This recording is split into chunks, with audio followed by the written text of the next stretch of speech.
সেদিন ছিল পয়লা বৈশাখ। আর এই পয়লা বৈশাখ আমাদের কাছে ভীষণ গুরুত্বপূর্ণ একটি দিন।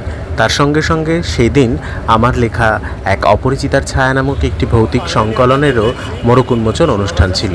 বিন্দি প্রকাশনের হাত ধরে এই বইটি প্রকাশিত হয়েছিল। নটি বিনোদিনী আর্ট গ্যালারিতে সে অনুষ্ঠানটি করা হয়েছিল। আমি এবং আমার ছাত্র প্রীতম দুজন মিলে বেরিয়ে পড়লাম নটি বিনোদিনী আর্ট গ্যালারির উদ্দেশ্যে। নটি বিনোদিনী আর্ট গ্যালারিতে আমরা পৌঁছলাম। সেই ঐতিহ্যবাহী আর্ট গ্যালারির এক ঝলক আমরা দেখেও নিলাম। নটি বিনোদিনী আর্ট গ্যালারিতে পৌঁছে আমরা সোজা অনুষ্ঠানে অংশগ্রহণ করলাম। ইনি হলেন সাগরিকা চ্যাটার্জি, যিনি বিন্দি প্রকাশনের কর্ণধার। বিন্দি প্রকাশনীর এই কর্ণধার আমাকে সুযোগ করে দিলেন বিভিন্ন শিল্পীদের হাতে সম্মাননা তুলে দেবার। এটি সত্যিই একটি অবিস্মরণীয় আমার কাছে, এবং চিরদিন আমার স্মৃতিতে উজ্জ্বল হয়ে থাকবে এই প্রত্যেকটি মুহূর্ত। অনেক ধন্যবাদ জানাই সাগরিকাকে, এবং বিন্দি প্রকাশনী এগিয়ে চলুক এই শুভকামনায় রইল। বিভিন্ন শিল্পীদের হাতে, যারা নৃত্যশিল্পী, কেউ অঙ্কন শিল্পী, কেউ সঙ্গীত শিল্পী, তাদের হাতে সম্মাননা তুলে দিয়েছিলাম সেই দিন। এটা একটা অন্যরকম অনুভূতি, যেটা হয়তো ভাষায় বর্ণনা করা আমার পক্ষে সম্ভব নয়। তো তারপর প্রকাশিত হলো এক অপরিচিতার ছায়া। সেদিন বিন্দি প্রকাশনের হাত ধরে আরেকটি বইও প্রকাশিত হয়েছিল, বিন্দির নববর্ষের সংকলন। সেই নববর্ষের সংকলনের একটি প্রতিযোগিতা হয়েছিল এবং সেখানে আমি তৃতীয় স্থান গ্রহণ করেছিলাম। তো যাই হোক, তো আমরা ধীরে ধীরে অনুষ্ঠানটা উপভোগ করলাম, খুব আনন্দ করলাম বছরের প্রথম দিনটা। এবং বই প্রকাশের পর আমরা একটু খাওয়া দাওয়া করে আনন্দ করে বাড়িতে ফিরেছিলাম।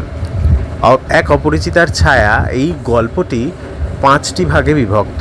তো এটি ছিল এই গল্পটির চতুর্থ ভাগ। পঞ্চম ভাগ হয়তো খুব শীঘ্রই আমি লিখব, কিন্তু একটু সময়ের অপেক্ষা। সেদিন সুন্দর সুন্দর নাটক, তার সঙ্গে সুন্দর নৃত্য পরিবেশন, এবং সব মিলিয়ে নববর্ষকে একটা অন্য মাত্রা এনে দিয়েছিল নববর্ষের প্রত্যেকটি ভাগে। এই যে এখন আমাকে সম্মাননা তুলে দিচ্ছেন বিন্দি প্রকাশনের আরেকজন কর্ণধার। তো ওই সম্মাননা গ্রহণ করে নিজের লেখা বই হাতে নিয়ে সোজা বাড়িতে ফিরে সবার হাতে হাতে পৌঁছে দিলাম এক অপরিচিতার ছায়া। এক অপরিচিতার ছায়া অনলাইনেও পাওয়া যাচ্ছে বিন্দি প্রকাশনের ওয়েবসাইটে, আপনারা চাইলে সংগ্রহ করতে পারেন। তার সঙ্গে সঙ্গে সেদিন বক্তব্য দিয়েছিলাম, শুভকামনা জানিয়েছিলাম প্রত্যেকটা মানুষকে। আসলে সম্মান অর্জন করে নিতে হয় ভালো কাজের মাধ্যমে। আমি জানি না আমি ঠিক কতটা ভালো কাজের মাধ্যমে অর্জন করতে পারছি, আমি সমাজকে কতটুকু দিতে পারছি, তবুও চেষ্টা করছি ভালো কিছু করে যাবার, যাতে ভবিষ্যৎ প্রজন্ম আমাকে মনে রাখে। আপনারা আশীর্বাদ করবেন ভবিষ্যতে যেন আমি আরও লিখতে পারি, আমার কলমকে আরও দৃঢ় করতে পারি এবং জীবনের পথে এগিয়ে চলতে পারি। অনুষ্ঠান থেকে বেরিয়ে আমরা খাওয়া দাওয়া করে বাড়ির পথে রওনা দিলাম। তারপর আবার একটা নতুন দিনের শুরু, আবার একটা নতুন পথ, নতুন জার্নি।